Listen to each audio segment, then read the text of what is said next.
sore ini mau ngobrol-ngobrol, Pak. Kita akan ngobrol soal jenama lokal dan bagaimana memelihara idealisme di tengah tantangan yang ada.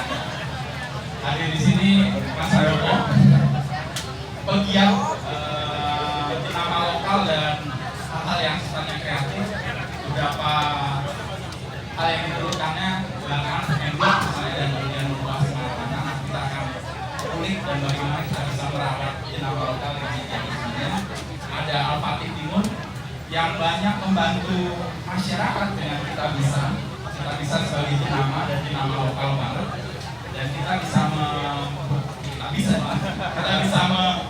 melihat kita bisa sebagai sebuah brand dan kemudian bisa merawat dengan idealismenya. Mas Handoko bisa cerita nggak bagaimana perkembangan dan pergerakan jenama lokal paling tidak 10 tahun terakhir ya sampai sekarang kita punya tarik menarik dengan banyak kepentingan juga jenama-jenama yang lain. Mulai dari Mas. Ya, oke.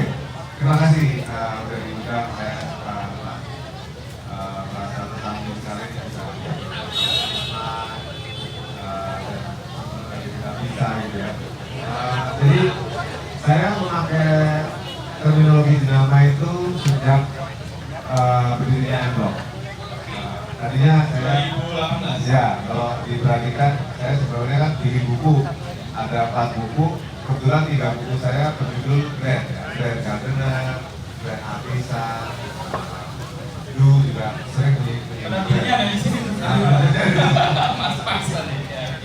KPG ya. KPG betul. Nah, salah satunya adalah pertama adalah Mas Randy yang memakai nama karena background dia yang wartawan. Dan saya betul. Saya semakin terkonflik sejujurnya bukan karena lagi ada di sini, karena Kompas memakai terminologi jenama. Jadi itu validasi betul, validasi. Nah, akhirnya saya mikir dan akhirnya memakai istilah jenama. Kenapa? Karena menurut saya istilah jenama itu berlebihan. Bukan sekedar brand, bahasa Indonesianya jenama gitu ya, tapi keberpihakan. Kenapa keberpihakan? Ada 2 faktor. Karena perkembangan anak-anak muda yang semakin sadar dengan rantai pasok ya, jadi traceability ya, dari mereka semakin sadar baik itu pembuatnya maupun konsumennya. Ya, belajarnya saya dari filosofi kopi. Anak-anak muda pengen tahu petaninya siapa, roasterinya siapa, profilnya seperti apa, walaupun nggak tahu tapi positif lah ya. Ya, fair atau enggak gitu ya, baju yang dipakai asal usulnya dari mana gitu. Dan terlebih lagi ketika kita ngomong keberpihakan, ternyata keberpihakan ruang-ruang publik kita tidak menguntungkan jenama. Kita tahu lah ya, McD, Starbucks menguasai ruang-ruang publik yang sangat tidak pro terhadap jenama. Dan saya akhirnya memutuskan untuk memakai istilah jenama. Juga saya sebenarnya pengen ngomong ke pemerintah bahwa sebenarnya faktanya anak-anak muda ini sudah pro banget loh terhadap jenama. Kesadarannya sudah sangat tinggi. Tapi kok pengambil keputusan Nggak connect ya? tidak connect. Ya kita tahu lah sekarang flexing brand luar semua. Kenapa nggak flexing jenama gitu ya? Okay. Jadi saya pengen mengajak, sebenarnya flexingnya jenama kan lebih keren. Mau yang semahal apa ada, yang mau sekul apa aja ada, dan semua memberdayakan gitu. Kenapa kok itu tidak terjadi gitu, dan aneh ya, menurut saya aneh gitu ketika Pak Jokowi sangat jenama tapi kok ke bawahnya nggak jenama gitu ya, apalagi kalau kita ngomong ke kota. Saya tidak ngomong soal pro terhadap pemimpinnya atau gimana, tapi intinya kesadaran komunal itu kok terlambat terhadap anak muda gitu, terhadap yang paling ke depan gitu, which is anak muda yang harusnya pro jenama. Mungkin itu sih sebagai awal.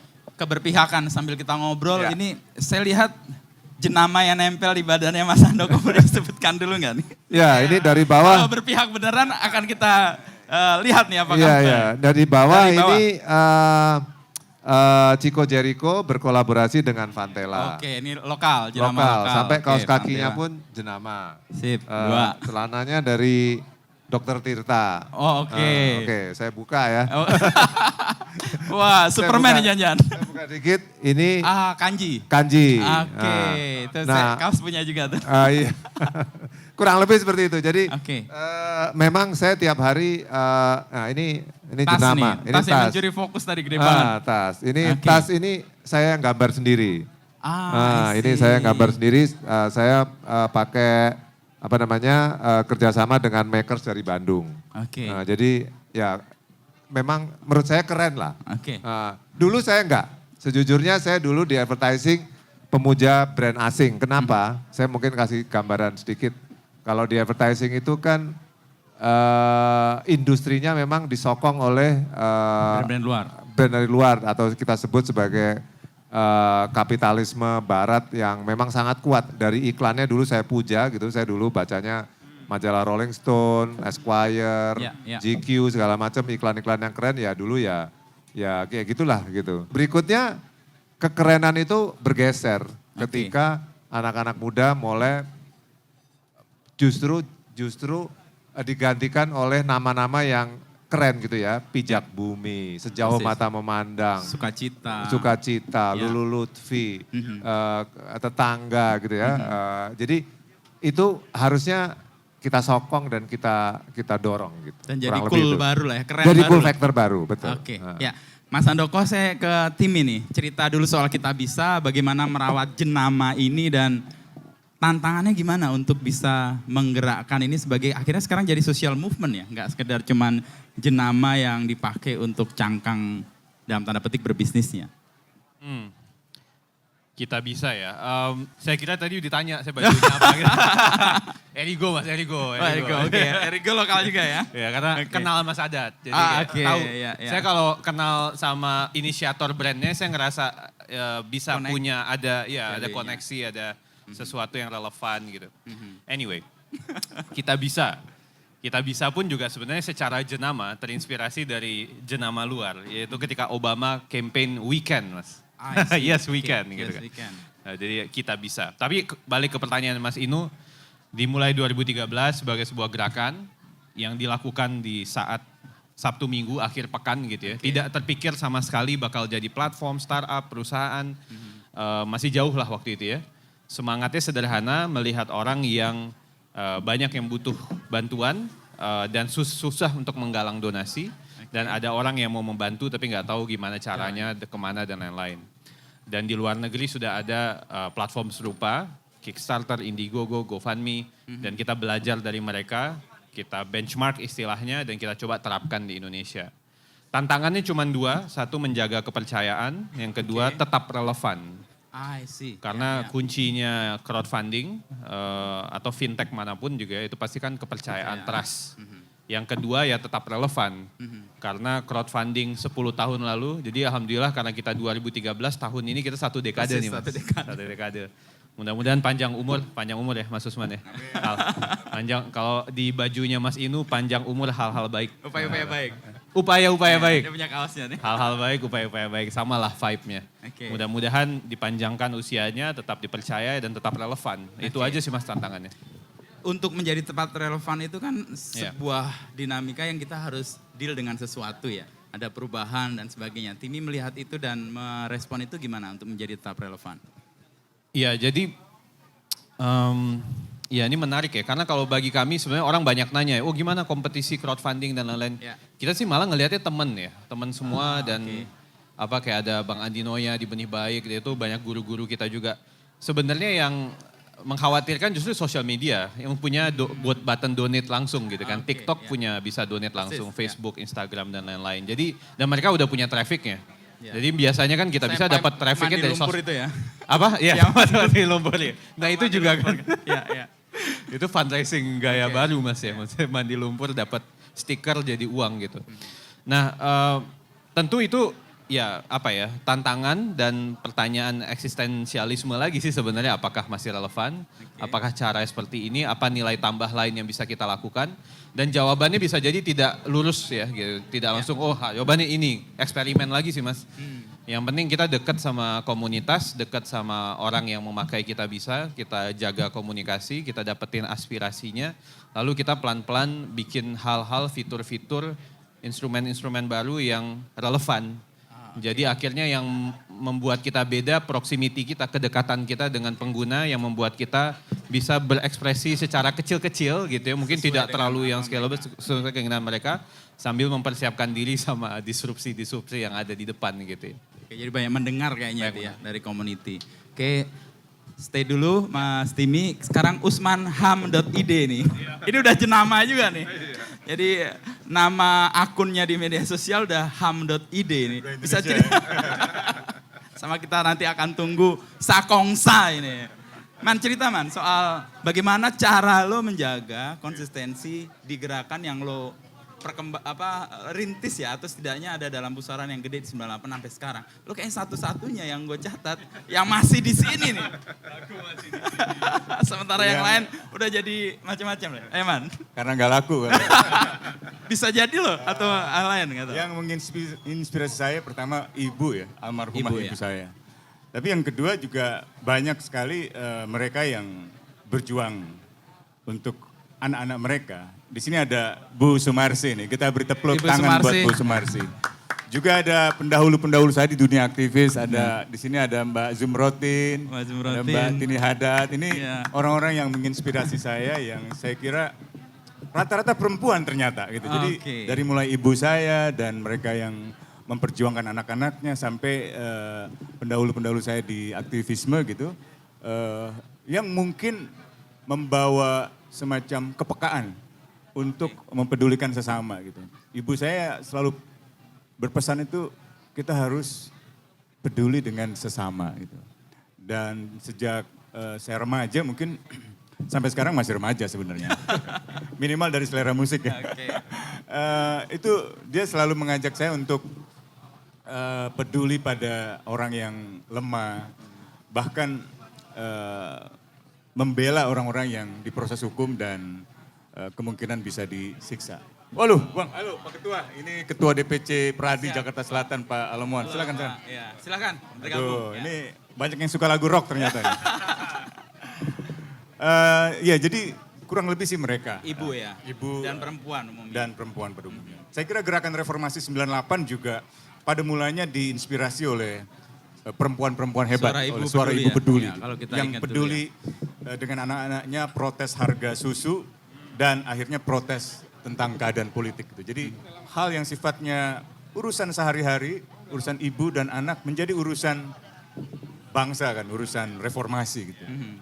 Dan itu yang sampai sekarang membuat lo tetap stay di perjuangan ini kan selalu ingat perjuangan ibu Ya, dan perempuan dan itu. tentu sholat 5 waktu ya. Soleh banget. Musik. Musik ya. Oke, nanti kita ngomong soal musik. Tapi ini tadi menarik soal perempuan dan ibu ya. Ada istri saya juga di sana, Veronica. Oke, wah, lagi di sana menunggu. Baik, perempuan dan jenama. Kita mau lihat beberapa perkembangan yang menarik. Ada riset Kompas Gramedia kemarin bikin riset pas pandemi.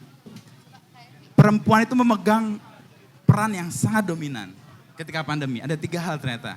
Pertama, dia secara domestik menjaga kelangsungan hidup di keluarga. Yang kedua, soal kesehatan. Ternyata yang peduli bukan bapak-bapak, ibu-ibu lebih peduli. Dan yang ketiga, soal pendidikan. Anak nanya bapaknya nggak paham nanya ibunya. Artinya ibu menjadi peran yang sangat kunci. Itu satu. Yang kedua, gerakan yang terkait dengan pemberdayaan masyarakat. Grameen Bank, Muhammad Yunus, kalau kita lihat mereka yang perempuan justru punya kemampuan mengembangkan usahanya dan mengembalikan pinjamannya dibanding yang lain. Spirit perempuan itu. Yang ketiga, kemarin saya ngobrol sama Farwiza yang penjaga ekosistem di Leuser. Mereka yang berhadapan dengan penjaga hutan perempuan, pembalak itu lebih bisa diajak negosiasi dibanding sama-sama penjaga laki-laki dengan pembalak laki-laki. Kalau laki-laki ketemu berantem aja. Kalau sama perempuan mereka bisa diajak ngobrol dulu, ngapain sih kesini, mau ngapain, mau menebang hutan, jangan dong masyarakat gini, habis itu nggak jadi mulai. Nah, untuk merawat jenama juga, faktor perempuan gimana Mas Handoko?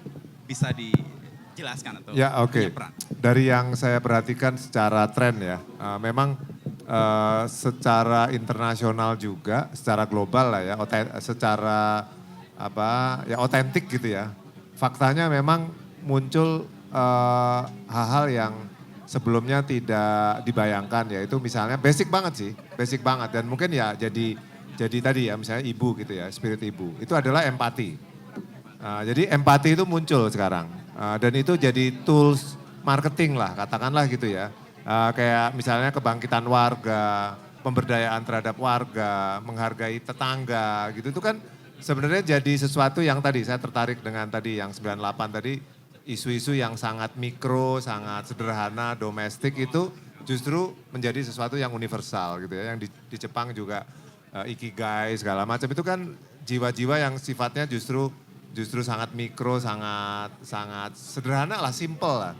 Dan menurut saya itu memang bisa kita tangkap di rumah ya, which is itu ibu lah sebagai representasi.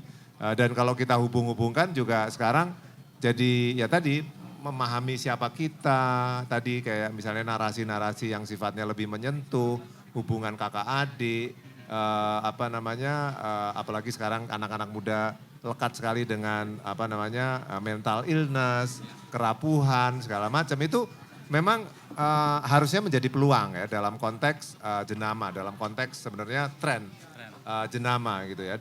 Dan itu sekali lagi kita juga bisa tangkap kalau kita ngomong musik, syair-syair, lantunan-lantunan yang muncul kan juga keresahan-keresahan yang dekat sekali dengan keseharian ya, dengan ibu ya. Kayak misalnya kayak lagu-lagu yang takut umur 20 lah, yang hal-hal yang sifatnya sangat empati ya, sangat empatetik lah gitu. Nah, saya juga pengen mengajak sebenarnya sebagai orang yang sangat peduli jenama, inilah potensi kita gitu. Kenapa gitu, enggak kita bangkitkan gitu. Hal-hal yang jangan diremehkan itu gitu. Jangan diremehkan frustrasi-frustrasi masyarakat, ruang-ruang publik yang sangat simpel, itu menjadi potensi gitu. Kayak RT, RW, kayak gitu-gitu. Itu sesuatu yang harus kita kembangkan gitu. Ya, empati terbentuk, lalu dari empati itu kan membuat sebuah gerakan atau upaya untuk melakukan perubahan ya. Ya, yang betul. Terlihat misalnya kalau di jenama kan. Dan peluang, itu peluang. Peluang Harusnya pasti. mendisrupsi justru sebenarnya saya ngelihat misalnya AI, fenomena AI. Artificial Oke, intelligence, ya. Robot itu muncul, tapi juga spirit ibu tadi muncul Ya. in the same time. Dan bisa jadi itu lebih kuat dibandingkan dengan sesuatu yang sifatnya robotik segala macam. Itu robot kan juga memunculkan keresahan baru. Ya. Pegangannya apa ya? Pegangannya ibu gitu ya. Pegangannya adalah sesuatu yang Nilai. dekat dengan kita adalah nilai gitu. Kurang lebih itu sih. Ya, soal empati nih saya tanya ke Timi. Kita bisa itu kan bergerak dan menjadi sebuah movement karena muncul empati. Ada hati orang di situ, digerakkan. Tapi seringkali kita agak jatuh ke, kalau dalam logika itu ada namanya argumentum misericordiam. Jadi argumen yang ditampilkan untuk menghadirkan belas kasihan gitu. Empati seringkali jatuh ke situ. Jadi kita mau melakukan sesuatu karena kita kasihan. Padahal bukan itu sebenarnya kan. Karena support yang lebih genuine untuk melakukan sesuatu. Nah kita bisa menggalang sebuah gerakan. Kita berapa kali punya kerjasama ya. Dan biasanya muncul memang karena empati dari masyarakat. Nah merawat itu gimana tim supaya tidak jatuh ke kayak jualan kemiskinan atau jualan kesedihan. Sehingga orang tergerak. Ya nggak apa-apa kalau itu pintu masuk. Tapi itu kan jangan jadi hal utama penggeraknya ya. Iya. Tapi sebelum ke sana saya tertarik tadi tentang perempuan. Ada data yang menarik Mas. Di Kita Bisa, donatur paling besar perempuan sebenarnya. Serius? Serius. Ya, ini Persentase kayak kita berapa? nggak pernah Wah, keluarin boleh di mana-mana nih. Oke. Ini data empiris di Kita Bisa, perempuan lebih banyak di donatur daripada laki-laki. Oke. Dan itu sama kayak tadi yang Grameen Bank. Bukan hanya perempuan yang mengembalikan, satu-satunya emang perempuan doang customer mereka kan yang untuk iya, microfinance satu-satunya, ya. ya. Karena memang kalau seorang ibu yang bisa mendapatkan income di kepalanya untuk anak, untuk keluarga gitu ya. Jadi tanggung jawabnya itu sangat besar. So balik ke pertanyaan Mas Inu, Enggak. yang sangat berat sebenarnya. Tapi sambil situ Iya, tanya dulu yang oke. persentase tadi. Perempuan persentase Bisa- 60. Bisa almost Lebih. 60 ya, almost 60 ya, Gede 60-40 ya, lebih besar, betul. Oke. Ya. Lanjut. Ini Oke. terkonfirmasi. lah. Ini Terkonfirmasi. Perempuan lebih punya Empati. ya. Oke, kalau tentang story, jadi memang mungkin ada kendala teknis ya dalam hal kalau mau berdonasi, apalagi kalau basisnya sosial media, itu kan attention span, apa sih Mas kira-kira atensi, jarak ya untuk kita mengambil keputusan itu sangat singkat lama, ya. gitu ya. Dan ini berbenturan dengan video kucing, dengan video lain, meme macam-macam kan berstress. Kita satu kali scroll jempol kita itu kan banyak sekali trigger gitu kan. Nah, bagaimanapun kompetisinya tanda kutip ada di sana sehingga apa yang bisa membuat publik bisa cepat mengerti dan cepat beraksi gitu kan. Nah, akhirnya pilihannya ada beberapa tentunya gitu. Pilihan yang lebih baik sebenarnya basisnya harapan gitu. Ya. Karena kan ada dua perspektif melihat ini sebagai penderitaan atau harapannya gitu kan. Korban atau hero-nya gitu. Itu dua hal yang pasti perlu dikombinasikan terus. Ada gitu. di situ dua-duanya. Ada di situ dua-duanya. Dalam setiap peristiwa kan kita selalu bisa ngelihat korbannya atau harapannya atau hero-nya, potensial outcome-nya, future-nya. Nah itu narasi yang harus diseimbangkan sih. Okay. Tapi memang kalau ngomongin atensi tadi gitu, bagaimanapun itu pilihan yang harus diambil. Bagaimana cara mengoptimalkan atensi yang terbatas untuk menciptakan aksi yang paling cepat, nyata gitu. Oke. Kalau spend tadi berapa detik orang bisa punya keputusan? Kurang dari 5 detik sih Mas biasanya. Kalau ngomongin sosial media ya, apalagi kalau kita lihat iklan apa gitu kan orang biasanya nggak terlalu ini ya, nggak terlalu aware gitu ya. Nah makanya itu harus dijembatani dengan story yang mengalir gitu ya, nggak cuman visual yang menggugah karena kan proses pengambilan keputusannya juga bertahap ya. Orang melihat, orang membaca, baru take action gitu. Nah itu harus dipikirkan dengan matang gitu prosesnya. Oke, melihat, membaca, lalu take action. Saya tanya ke Usman yang punya pengalaman banyak bagaimana gerakan ini bisa maju dan kemudian kadang-kadang juga melempem juga nih. Orang membaca, lalu kemudian memahami, lalu kemudian mengambil keputusan. Lo kan banyak cara yang dipakai man. Dulu gerakan di jalan, lalu masuk di LSM. Nah sekarang mau ke musik nih. Kenapa di gerakan dan LSM apakah sudah mentok cara memberikan pemahaman ke publik untuk membuat gerakan atau gimana? Bisa cerita man? Ya mungkin karena di dalam musik orang bisa berkisah dan di dalam banyak perjuangan itu orang bisa berkisah tentang 3 hal. Kisah ya? Pertama, kisah masa kecil. Oke. Bisa aja dia cerita ketika dia peduli tentang laut, dia bercerita bahwa laut itu dulu tempatku berenang misalnya gitu. Bersama ayah atau bersama dengan ibu misalnya. Yang kedua adalah tentang pengalaman hidup. Pengalaman hidup itu bisa jadi karena dia dibully saat sekolah gitu. Anak saya kebetulan pernah punya pengalaman dibully di sekolah yang cukup ternama, tapi ia mencoba untuk bercerita dengan lebih terbuka dan ternyata lebih terbuka pada ibu. Nah ini lagi-lagi dia membuktikan tesis saya bahwa peran ibu itu sentral, peran perempuan itu sentral gitu.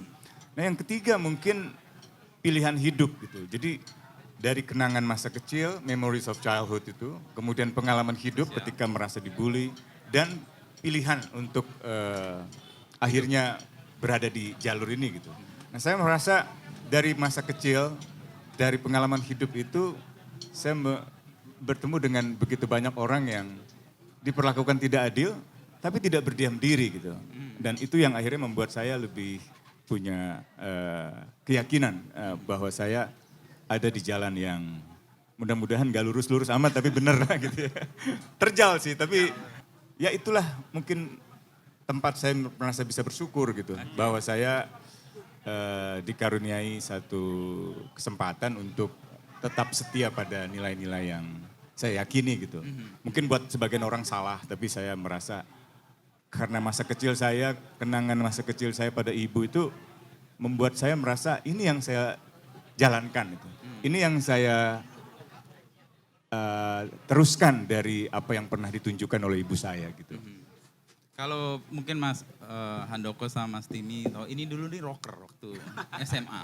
Jadi musik itu lebih dulu masuk di darahnya Usman dibanding aktivisme terkait dengan HAM. Sebenarnya pengajian yang lebih banyak masuk di rumah itu. Dari subuh sampai malam pengajian terus di rumah. Bosen juga, akhirnya kenal musik ya. Meskipun di dalam sejarah Islam saya kira musik sangat dihormati. Bahkan kalau kita baca kitab-kitab klasik atau kitab-kitab Ibnu Sina itu, bukan hanya ia mengajarkan tentang musik di dalam spiritualisme, di dalam agama, tapi juga bahkan ia mengajarkan bagaimana membuat biola yang baik, bagaimana membuat gitar yang baik. Jadi Ibnu Sina sudah bercerita itu. Jadi kalau wali kota Padang sekarang melarang para pemusik hanya karena alasan bulan Ramadan, saya kira ya keliru di dalam memahami ajaran-ajaran Islam itu. Ahistoris gitu. Tadi saya sama Mas Handoko sama... Saya mau bersolidaritas pada musisi di Padang gitu. Siap. Supaya mereka tetap bisa main di masa Ramadan. Oke, sebelum Mas Amit tadi datang kita ngomong soal bagaimana sejarah itu spiral sebenarnya jalannya. Ya, nah, kemarin kita dipantik oleh gagasan Ibu Karlina Supeli. Itu salah satu penggerak suara Ibu Peduli di 98 dan masih dengan sangat lantang menjelaskan kita perlu pijakan yang sangat clear untuk melihat sejumlah perubahan supaya kita bisa bergerak.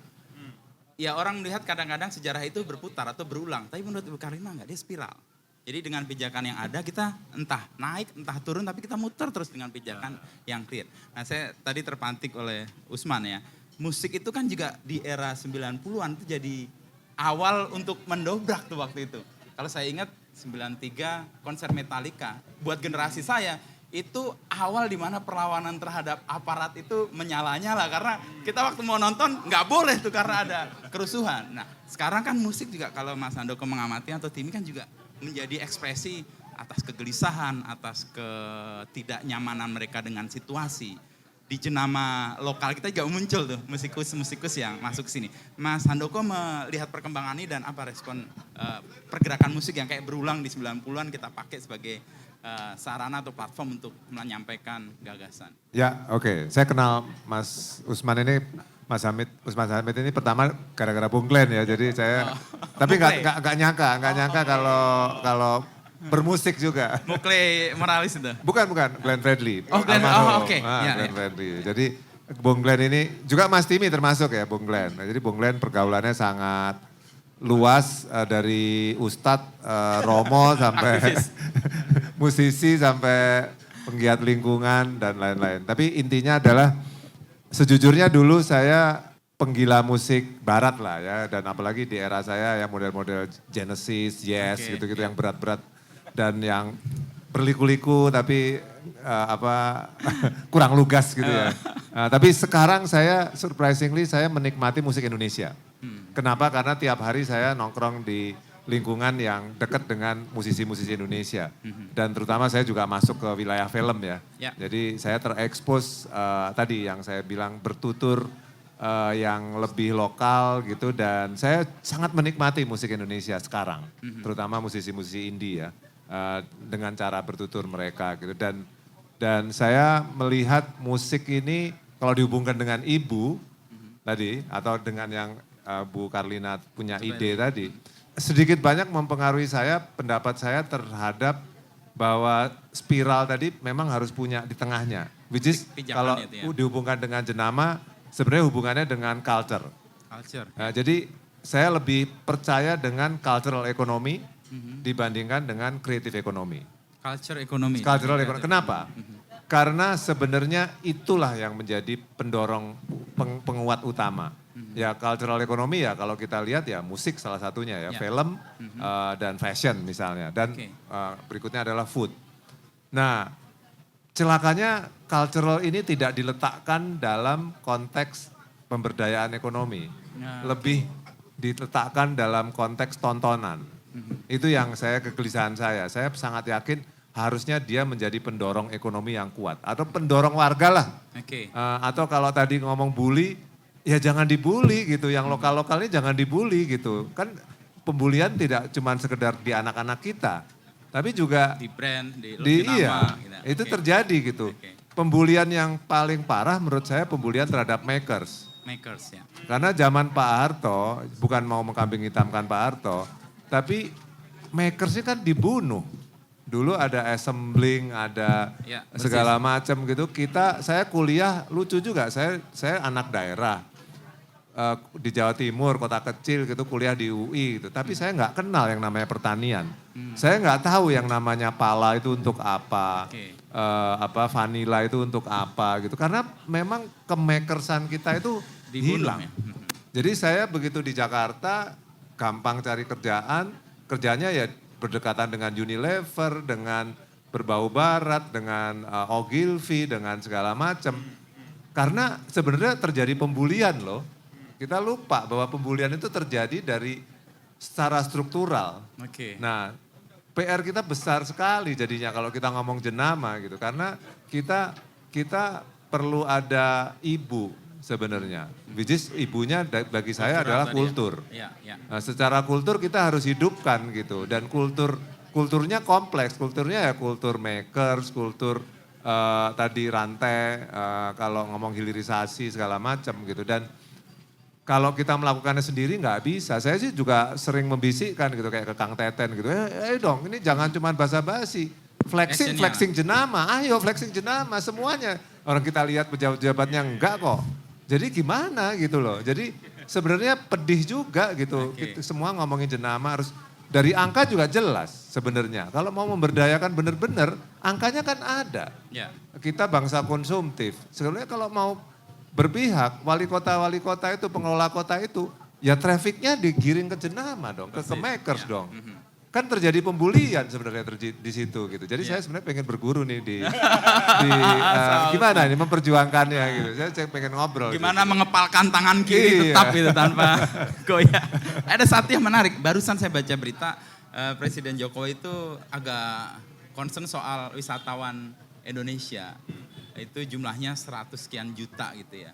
Dia bilang Jokowi kalau separuhnya aja stay di Indonesia dan tadi flexing soal liburan ke Indonesia dengan jenama-jenama yang ada. Itu kan secara kultural hidup yang tadi jadi pijakan untuk ekonomi dan secara ekonominya sendiri juga menggerakkan banyak hal yang lain. Nah kenapa sampai sekarang orang masih ngerasa harus flexing itu keluar dengan brand-brand asing dan susah buat orang rasa gue harus mempromosikan lokal sebagai sebuah usaha bersama dan kemudian bisa kita jadikan gerakan yang lebih luas. Apa kendalanya Mas? Di satu sisi saya juga nggak setuju juga ya kalau orang dipaksa ya untuk beli jenama dipaksa gitu ya. Sebenarnya tugas kita sebenarnya jenama ini harus punya cool factor yang tinggi. Kekerenan itu harus muncul. Sadar untuk memilih ya. Dan which is itu kalau dihubungkan dengan di luar negeri kan misalnya Greta Thunberg misalnya, anak yang masih sangat muda Greta. Yang ngamuk-ngamuk terus itu. Yang ngamuk-ngamuk terus, tapi kan efektif. Pengamukannya dia karena sebenarnya justru sangat peduli dengan hal-hal yang sangat fundamental. Ya tadi tetangga, yang lingkungan supaya nggak terjadi. Itu Usman 25 tahun yang lalu tuh. Betul. Nah sebenarnya punya alasan narasi yang banyak loh. Kita untuk membuat bahwa yang cara kita, the way we consume, sebenarnya itu sesuatu yang keren gitu ketika kita ngomongnya narasinya bagus gitu. Kenapa itu jangan sampai kesannya kayak cintailah produk-produk Indonesia gitu. Bukan, tapi memang keren.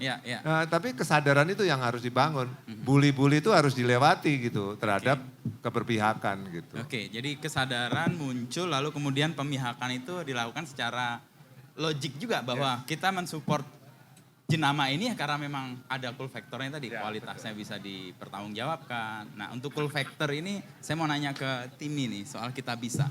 Ada satu masa di mana kita keren banget tuh kalau bisa crowdfunding di Kita Bisa. Dan itu di era-era awal.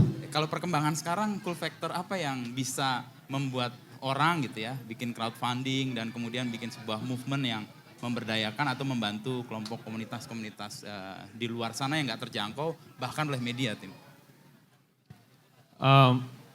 Secara general, secara umum saya percaya istilahnya doing good is the new cool, Mas. Oh, doing good is the new cool. Ya, doing good is the new cool. Dan kalau balik ke jenama dan brand tadi kan salah satu yang lumayan bombastis kan kalau nggak salah ini ya Patagonia ya. Yang foundernya dengan gagah bilang bahwa saya dedicate untuk charity. Bahkan memberikan semuanya kepada itu. Dan dia punya campaign don't buy this jacket kan. Maksudnya jaketnya kamu beli sekali seumur hidup, udah nggak usah beli lagi karena begitu durable-nya. Nah itu karena dikaitkan ke values, ke culture tadi, ke kebaikannya tentang lingkungan dan lain-lain. Nah ini berlaku jamak sih di semua industri menurut saya ya. Mau di film, di musik ataupun di crowdfunding. Nah crowdfunding mungkin lebih dekat dengan fenomena itu di mana kekulan itu bertambah karena dia tidak hanya baik tapi juga digital dan viral. Iya gitu. Jadi values-nya ada, alatnya ada, digital, dan dia viral, dinikmati bersama gitu. Dan itu yang buat kita resep platform ya. Dulu Bang Usman juga saya belajar Bang Usman di change.org. Oh, oke. Change.org Iya, kan iya. viral, pas viral Iya, jadi betul. oh ayo Keren gitu kan. banget kayak Keren orang banget bisa gitu. inisiator di change.org. Ada momentum gitu yang harus Ya. didapatkan. Nah pas ada momentum build momentum, dapat momentum lagi jadi apa. Nah itu yang menurut saya bikin keren sih. I see. Karena tidak hanya values-nya, kebaikannya, tapi keviralitasnya dan output berikutnya yang terjadi setelahnya gitu ya. Itu sih mas. Ya, doing good is the new cool. Itu kan kayak purpose sebenarnya. Saya mau tanya purpose-nya Usman nih. Sebagai seorang aktivis, balik lagi nih. Apa sih yang lo mau perjuangkan dengan kegigihan lo di jalan ini, man? Purpose lo tuh apa? Purpose ya? Iya. Semacam ketenangan ya. Ketenangan mungkin dalam arti yang luas gitu. Tentu ketenangan itu juga bisa menyimpan kerahasiaan kan. Atau keresahan maksud saya. Ya, ya. Bukan kerahasiaan. Ketika saya ketarik untuk hal-hal yang sifatnya materialistik gitu, itu saya cenderung merasa gak nyaman malah gitu. Oke. Karena purpose tadi. Iya, dalam konteks jenama misalnya. Gitu. Ketika saya menggunakan merek-merek besar gitu, itu ada ketidaknyamanan. Saya untuk sekian, mungkin selama hidup saya nggak pernah beli sepatu olahraga yang bermerek. Dan baru pertama kalinya saya beli itu, yaitu Reebok. Reebok. Oke. Dan itu ada alasannya. Kebetulan karena saya, ini maaf, karena bicara jenama lokal, saya internasional banget kan. Lokal Dari juga, Amnesty tapi lokal International, semesta itu. Terus sepatu Reebok gitu. Nah, tapi ada alasannya. Jadi tahun 88, Amnesty International itu bersama sepatu, ini bacanya Reebok apa Reebok, Reebok. Reebok ya. Iya. Maaf ya, saya lokal Kita banget. tanya nanti. Jadi mereka menggelar konser keliling dunia, konser musik. Namanya Human Rights Now. Jadi Bruce Springsteen, kemudian Tracy Chapman, The Police, termasuk Sting, kemudian U2, itu mendukung perjuangan hak asasi manusia Amnesty dengan menggelar konser-konser yang didanai oleh Reebok. Dan sejak saat itu Amnesty seperti memberi endorsement bahwa brand sepatu yang upah buruhnya itu baik, yang kualitas atau bahan bakunya itu ramah lingkungan, itu salah satunya Reebok. Jadi kadang-kadang ketika kita ada dalam persimpangan antara jenama lokal atau global, sebenarnya ada values yang harus kita pertimbangkan Perjuangkan ya? di situ. Jadi Oke. bukan soal apakah ini Indonesia atau asing. Karena salah membaca sedikit kita bisa terjebak ke dalam xenofobia, ke dalam Oke, ya, kecenderungan yang justru anti kebudayaan. Persis hari ini orang debat soal Israel gitu, dia nggak memperhatikan aspek kebudayaan. Bagaimana membangun pergaulan bangsa dunia-dunia gitu, perdamaian antar bangsa di dunia, termasuk bagaimana membangun dunia olahraga yang tanpa diskriminasi gitu. Ya, Sambil tetap mengedepankan keresahan kita pada situasi di wilayah pendudukan Palestina oleh Israel itu. Beberapa waktu lalu Amnesty misalnya meluncurkan laporan yang keras sekali terhadap Israel. Amnesty menganggap Israel memberlakukan sistem apartheid seperti Afrika Selatan.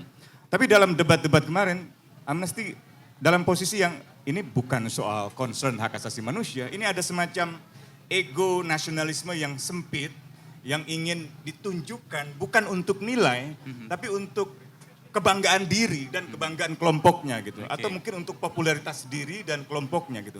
Nah sampai di titik itu saya sering Resah juga tuh ya. resah gitu bahwa kebanggaan-kebanggaan pada negeri sendiri itu benar-benar tidak akan ada artinya kalau tidak didasarkan atau dipijakan pada nilai itu. Atau Gitu. purpose tadi. Ya, kita boleh beli misalnya produk lokal atau jenama lokal, tapi kalau proses supply dan tuntutannya itu Dan melalui adil. proses yang melanggar hak asasi manusia, melalui proses yang Ya. melecehkan perempuan secara seksual, melalui proses yang merusak lingkungan, melalui proses yang mengeksploitasi satwa, saya kira gak ada artinya itu, kebanggaan pada jenama lokal. Jadi kita harus selalu ada pada nilai itu. Nah nilai itu yang membuat saya nyaman. Gitu. Bertahan. Ya. Tadi purpose itu akhirnya melintasi, apakah lokal, apakah global. Kayak Usman pakai sepatu bener ya? Reebok ya bener ya. Jadi dipakai dengan kesadaran bahwa brand ini punya kontribusi yang clear soal hak asasi manusia. Dalam hal misalnya mereka membuat barangnya tidak berlaku tidak adil kepada buruh misalnya, lalu bahan-bahannya juga ramah terhadap lingkungan. Artinya purpose itu yang kemudian melintasi. Saya tanya ke Mas Handoko, ini pasti juga sepakat karena Mas Handoko salah satu yang mendorong purpose itu. Iya. Kalau brand lokal pada faktanya dia tidak care dengan purpose itu ya. Untuk apa kita Ya. perjuangkan? Ya, setuju. Saya sebenarnya juga tidak terus fanatik gila gitu. Saya setuju dan saya bisa membuktikannya dengan saya sebagai katakanlah brand expert gitu ya, sebagai orang yang peduli dengan penjenamaan, saya juga mengamati, Oke. sangat mengamati. Contoh misalnya brand, saya sebut brand asing yang bagus itu misalnya Freytag ya, yang di Jerman. Freitag, ya tas. Tas Oke. dari Ya. poster bekas, Dibuat poster-poster jadi di jalanan jadi butik yang sangat keren, sangat diapresiasi karena menjadi ya tadi The new cool juga. the new cool gitu ya, good is the new cool dan sebenarnya dari musisi-musisi membuktikan bahwa brand-brand yang atau personal branding yang bertahan lama adalah yang ketika punya purpose ya, termasuk guru saya adalah almarhum Bung Glenn ya. Ya. Bung Glenn bisa bertahan lama karena Dia dia punya punya purpose itu ya. Kalau yang idola saya yang sampai tua, sampai sepuh, Peter Gabriel gitu kan selalu itu tadi. Oh, ya, iya. salah satu. Tadi belum disebut. Memperjuangkan. Yang muda-muda yang disebut. Itu musisi apa dia? Ada Pak. Ini saya yakin satu di antara ribuan orang di sini nggak tahu Peter Gabriel siapa. Kecuali Mas Andoko. Terus bahkan yang masih konvensional, katakanlah yang brand yang mapan juga melakukan itu, misalnya Nike. Oke. Nike dia sekarang menggali regeneratif ekonomi, regeneratif produk. Dia memperkuat di lini desain, research and design-nya, R&D-nya kuat sekali gitu. Artinya sebenarnya yang hendak saya katakan tadi, the way people consume itu berubah loh, seperti yang Mas Usman tadi bilang. Nah itulah momentum kita. Nah terus kenapa sekarang kita masih basi banget, yang tadi saya sebut intimidating sebenarnya kan. Kalau kita pakai Chanel tanpa ada narasi yang kuat, jadinya kan intimidating. Tapi ketika dia menghadirkan, misalnya nih ya, saya nggak tahu Chanel atau siapa yang menghadirkan, siapa itu artis dari Jepang itu? Louis Vuitton itu. Ya Louis Yayoi, Vuitton. Yayoi. Nah, itu kan menjadi berbeda juga. Jadi saya juga nggak anti-anti Ahmad gitu. Tapi intinya adalah tadi balik ke nilai. Nilai ibu tadi ya, kalau kita sebut ibu sebagai nilai tadi. Sebenarnya itulah yang harusnya kita esensinya itu apa? Esensinya apa? Dan kita punya potensi esensi yang bisa dikembangkan. Intinya itu. Dan kita jangan kalah esensinya itu dengan yang saya sebut Freytag atau Nike atau Peter Gabriel. Saya rasa Bung Glenn sama terpujinya dengan dia Apa yang dilakukan oleh- kurang apa gitu. Dia melakukan pendekatan yang mungkin lebih komprehensif. Dia tidak berkutat di studio. Dia Tapi berkutat dengan aktivis, di dengan- pergerakan. Dia Ya. masuk ke film, dia masuk ke budaya-budaya. Bayangin waktu itu saya bekerja sama dengan Bung Glenn misalnya bikin instalasi gitu ya dari rotan misalnya dengan penggiat rotan dengan Abi gitu ya misalnya kayak gitu-gitu. Jadi menurut saya ya kita harus explore itu gitu. Ruang-ruang itu harus kita explore gitu. Ya, soal purpose tadi. Saya mau tambahin Oh dikit ya, nih silakan, soal Bro. Bung Glenn, sekaligus beri respect lah buat Glenn ini. Suargi Glenn. Ya. Jadi Bung Glenn ini ikut membantu Amnesty dan hadir berkali-kali di kantor Amnesty, bahkan ikut memperjuangkan pembebasan tahanan politik Papua Ya. dan Maluku. Persis. Nah, di situ persis nilai itu membuat orang menjadi berbeda. Ketika orang sibuk berargumen tentang nasionalisme di Papua, ketika orang menyudutkan orang-orang Papua dengan tuduhan-tuduhan separatisme, dengan tuduhan-tuduhan mengkhianati Republik, mengkhianati NKRI, justru Glenn berani untuk bicara, bukan itu soalnya. Tapi ada saudara-saudara kita di sana yang memperjuangkan keadilan, lalu direpresi oleh negara. Atas nama NKRI harga mati, atas nama sesuatu yang sebenarnya kosong. Kalau kita bicara NKRI, kalau kita bicara Pancasila, harus diletakkan dalam nilai. Ya. Misalnya ambil Pancasila. Apakah memang memenjarakan orang karena pandangan politik, menyiksa orang, membunuh orang, memperkosa orang bisa dibenarkan dari nilai-nilai misalnya ketuhanan yang Maha Esa, kemanusiaan yang adil dan beradab. Apakah memberlakukan operasi militer di Papua itu bisa memperkuat integrasi persatuan Indonesia? Apakah dengan pendekatan militeristik seperti itu justru demokrasi perwakilan akan tercipta? Apakah dengan mengeruk kekayaan alam di Papua yang sangat berlebihan tanpa mempedulikan misalnya kepatuhan pada hukum lingkungan, kepatuhan pada hak asasi manusia, maka kita akan mencapai pada keadilan sosial. Jadi banyak pejabat bicara Papua udah tumpas habis, kerahkan operasi militer. Tapi Bung Glenn itu muncul dengan enggak, jangan, bebasin mereka dulu. Ajak dialog, karena dialog itu tidak menjatuhkan setetes darah pun. Gitu. Nah ini yang menurut saya Nilai ya. harus ada dalam pembangunan bangsa kita. Nation building kita harus pada value itu. Jadi orang dulu melawan Belanda bukan karena itu orang-orang beridentitas asal-usulnya kebangsaan Belanda. Karena banyak orang Belanda juga yang ikut dalam barisan republik untuk melawan kekuasaan kolonial. Jadi pada sistem yang tidak adil itu yang dilawan. Nah ini menurut saya makin relevan dengan situasi hari-hari ini. Terutama dengan banyak orang saya kira sedih dengan gagalnya kita menjadi tuan rumah FIFA. Saya punya om yang sangat senang banget di Aceh, omnya istri saya, membina anak-anak remaja bola itu U20 untuk menjadi semacam pemain bola yang terbaik sehingga bisa melanglang buana ke dunia, bisa mengenal dunia, mengenal bumi gitu kan, mengenal persaudaraan yang melintasi bangsa gitu. Nah di kita itu masih sempit sekali, masih ini NKRI ini gitu. Jadi mengutip Bung Karno seperti kata Profesor Ariel Heryanto, mengutip Bung Karno untuk Israel tapi lupa mengutip Marxisme di dalam Soekarno ketika ada seorang Budi Pego ditangkap gitu ya karena tuduhan-tuduhan itu. Jadi saya kira nasionalisme yang berdiri di atas nilai, salah satunya nilai-nilai kemanusiaan itu kalau dalam istilah Bung Karno, nasionalisme yang tumbuh di dalam taman sarinya. Internasionalisme gitu. Wah, ini itulah gitu. Udah kerasa nih gerakannya nih. Jenama lokal yang tumbuh di dalam taman sari internasionalisme, jenama global gitu. Keluar nih oratornya nih. Nanti kita lanjut. Tadi pertanyaannya Usman tadi retoris semua. Jadi nggak perlu dijawab karena jawabannya di situ semua tuh. Jawabannya enggak semua tadi. Tapi saya kembali ke Timi deh. Diperdalam aja, saya pendengar aja Mas. Saya menikmati soalnya tadi. Soal purpose. Tadi kamu menyebut soal Patagonia. Itu 2017 tuh aku waktu itu bareng Kemen Parekraf ada New York Now namanya. Di era itu jadi percakapan semua makers. Karena dia bikin produk tapi nggak membuat orang supaya beli, jangan beli. Gitu. Dan nggak ada kalau lihat di sosial medianya dia list soal produknya dan harganya berapa. Justru dia menampilkan purpose yang sangat kuat. Yang tadi tuh doing good is the new cool. Timi mengamati ini juga ada di brand-brand lain atau ada di jenama-jenama lain juga? Iya, karena mungkin orang banyak yang bosan juga ya dengan kebanalan promosi yang biasa gitu ya. Dan tadi mencari values, mencari purpose. Dan ada banyak sebenarnya, ada beberapa kalau yang di luar yang saya observe. Karena waktu itu saya sempat riset tentang social enterprise. Brand-brand yang melakukan kegiatan sosial tapi juga sustainable secara bisnis. Waktu itu ada Tom Shush. Beli satu sepatu, Warby Parker.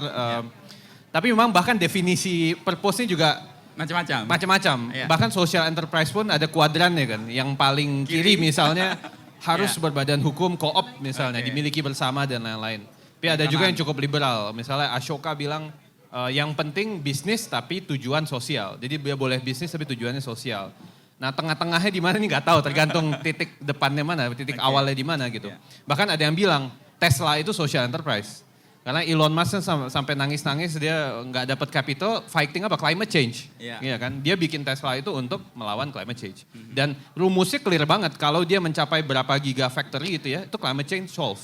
Karena emisi turun signifikan. Jadi dia menggunakan matematika gitu untuk dan bisnis gitu ya, disiplin bisnis untuk solve problem sosial. Dan menurut saya itu berbudaya sekali gitu.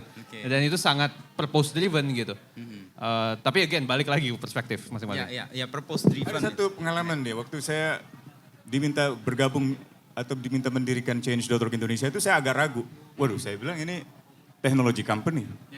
Saya teringat pandangan Nietzsche gitu, dia bilang segala inovasi teknologi hanyalah sebuah cermin baru dari manifestasi keserakahan manusia. Wah. Ya kan? Lawan. Waduh, saya bilang ngeri nih kan, gimana nih kan. Tapi kawan-kawan Change.org yang waktu itu datang meyakinkan saya bahwa enggak, ini beda man. Ini bukan sekedar teknologi company. Ini teknologi company for social good, dia bilang gitu. Dan kita ada sertifikasinya di Inggris.